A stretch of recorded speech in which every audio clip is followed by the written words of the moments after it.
মন কৰিলেই চন বাকৰি মাটিতেই ঢল। অসমীয়া এই আপ্তবাক্যশাৰী সঁচা প্ৰতিপন্ন কৰি সমন্বিত কৃষি কৰ্মৰে স্বাৱলম্বী হৈছে মাৰ্ঘেৰিটাৰ টেকেৰী গাঁৱৰ ধনীৰাম চেতিয়া নামৰ এজন কৰ্মোদ্যমী যুৱক। যুৱকজনে জৈৱিক পদ্ধতিৰে কৃষি কৰ্ম, ছাগলী পালনৰ জৰিয়তে উপাৰ্জনৰ এক উৎকৃষ্ট নিদৰ্শন দাঙি ধৰিছে। আপোনালোকৰ চেনেলৰ মাধ্যমেদি পৰিচয় কৰোৱাই দিয়াৰ বাবে আন্তৰিকতাৰে ধন্যবাদ জনাইছোঁ।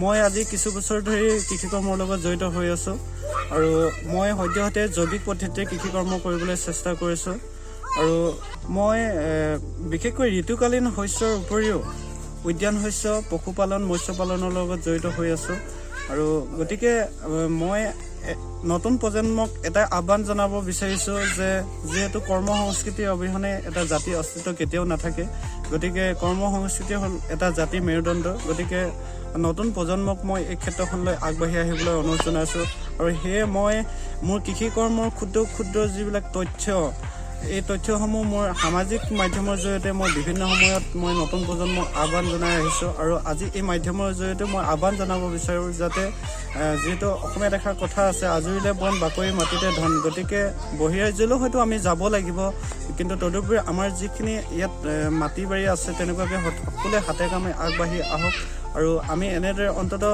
বহুজনে নিজকে আত্মনিৰ্ভৰশীল হিচাপে থিয় দিব পাৰিম বা বহুতৰ কাৰণে আমি পথ প্ৰদৰ্শক। যি সময়ত একাংশ শিক্ষিত যুৱকে চাকৰি বিচাৰি হাবাথুৰি খাবলগীয়া, তেনে সময়তে নিজৰ একক প্ৰচেষ্টাৰে জীৱনৰ অমূল্য সময়বোৰ অপচয় কৰাৰ প্ৰৱণতাক একাষৰীয়া কৰি ব্যক্তিজনে ৰবি শস্য, উদ্যান শস্য, মীন পালন, ছাগলী পালনৰ জৰিয়তে স্বাৱলম্বী হৈ পৰিছে। বুঢ়ীদিহিং নৈৰ বালি চাপৰিত কেইবা বছৰৰ আগতে খুব কম ঠাইত জৈৱিক পদ্ধতিৰে নতুনত্ব দি স্বাৱলম্বিতাৰ পথ বাছি লৈছে ধনীৰাম চেতিয়াই।